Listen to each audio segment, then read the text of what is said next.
Relations between Turkey and Greece are often measured by their interactions in the Eastern Mediterranean and Aegean seas. That's further complicated by Turkey's ties with Libya. Recently, Athens began stepping up threats of military confrontation. That was followed by the Greek Navy trying to stop Turkish cargo ships in the Mediterranean.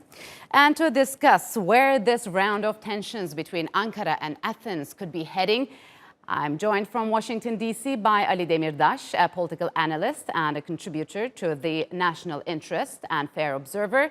And in Antalya, I'm joined by Tarik Oguzlu, a professor of international relations at Antalya Science University. Gentlemen, welcome to Straight Talk. It's good to have you on the program. Tarik, let me begin with you. Could you walk us through the current status of Turkey-Greece relations and why are tensions flaring up now?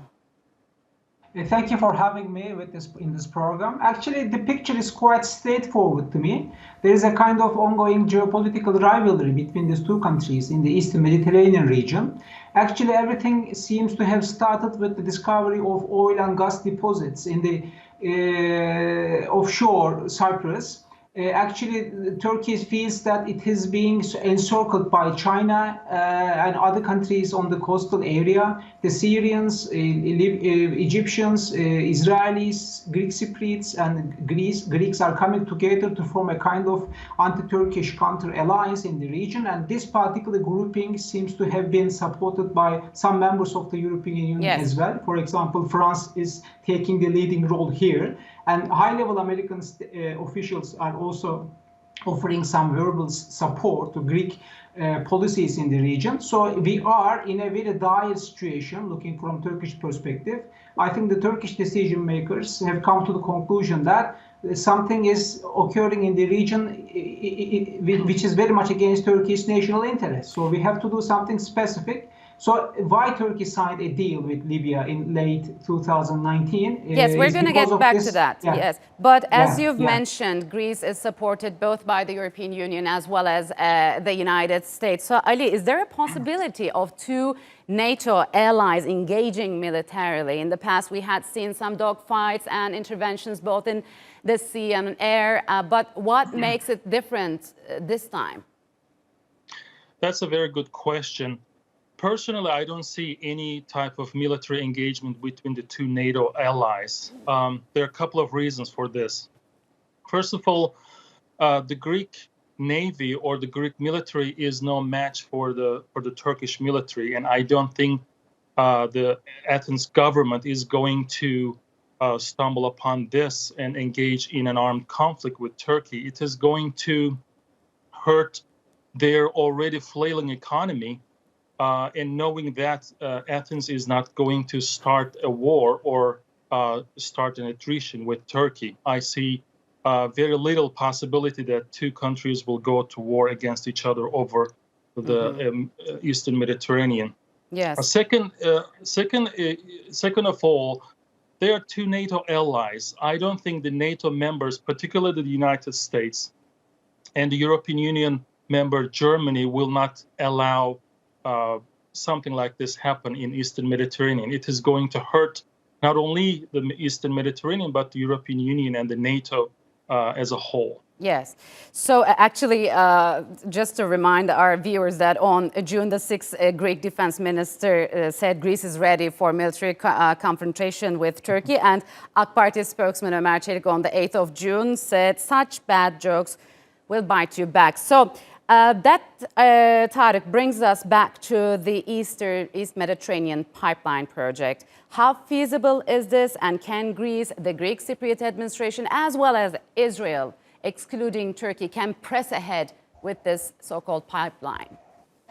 Actually, this is a very technical question, so we are not that much competent to answer this question. But some analysts looking to the issue from an economic perspective say that it's going to be highly costly to construct this particular pipeline. If you exclude Turkey out of this project, you have to pay so much money just to build this project. Actually, the basic idea behind the project is quite good. If every players are involved in the project, including, of course, Turkey, the Eastern Mediterranean region might turn out to become a much more stable and cooperative regional environment.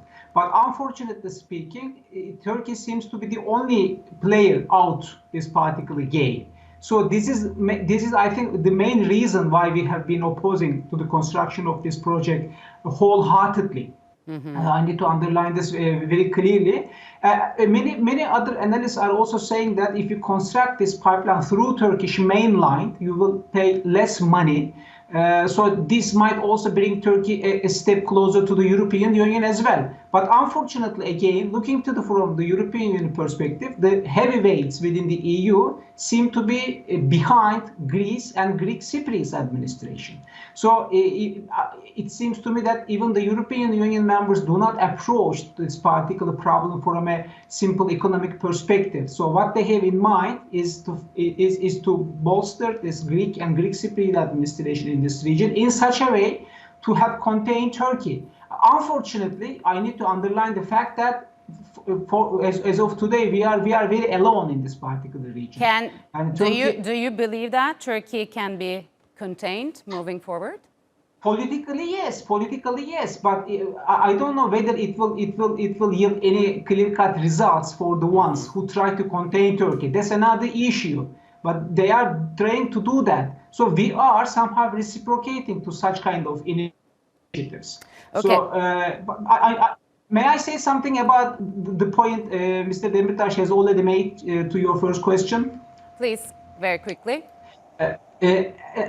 I think, okay, it is very understandable that Turkey and Greece will not like to fight each other because NATO and EU members will try to stop them from fighting each other. But we should not forget the fact that neither the United States nor the leading members of the EU are in a particular mood to play really credible role in the Eastern Mediterranean region because they are very much busy with their own internal problems. Yes. That's why this particular factor is quite important in understanding why this tension between Greece and Turkey seem to have escalated a lot. Okay. Because the outsiders, yes. Yeah, yes. Although his country, Ali, let me continue with you. Although his country is no more a member of the European Union, in a recent interview, former British Prime Minister Tony Blair said that Europe should unite with Greece against Turkey. What impact could these tensions, do you think, have on relations between Turkey and the European Union? And we also see the same rhetoric from the European Union as well,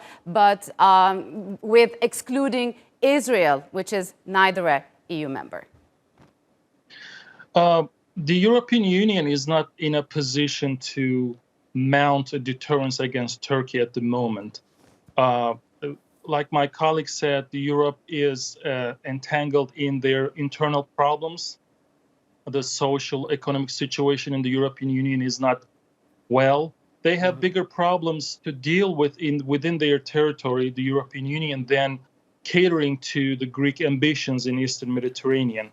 I think the most important aspect of the issue is Turkey has the deterrence advantage. I don't think Greece is going to engage in an armed conflict with Turkey, and the government in Athens knows this very well because of Turkey's military deterrence.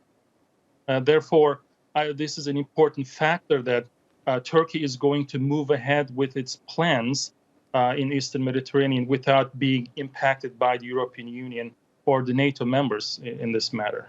All right, gentlemen, unfortunately, we're out of time. Thank you very much for joining us on Straight Talk. I appreciate it a lot. Thank you.